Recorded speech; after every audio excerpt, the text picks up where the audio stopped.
You ask Tiger to calculate. This deals with finding the midpoint between 2 points. The midpoint between the 2 points is 22.5, negative 75.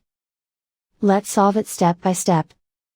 Plot the 2 points and calculate the midpoint using the formula.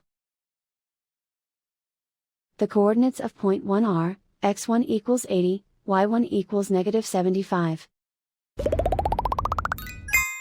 The coordinates of point 2 are, x2 equals negative 35, y2 equals negative 75. PM represents the midpoint of the 2 points.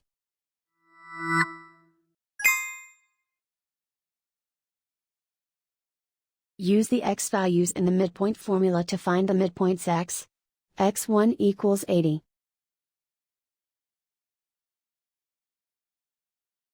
x2 equals negative 35. Simplify the arithmetic.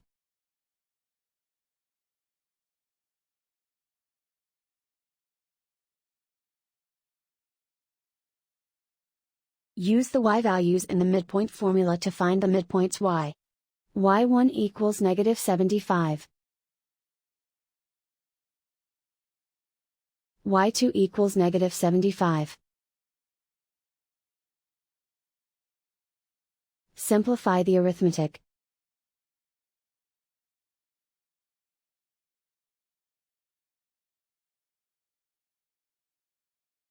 And so, the midpoint is 22.5, negative 75.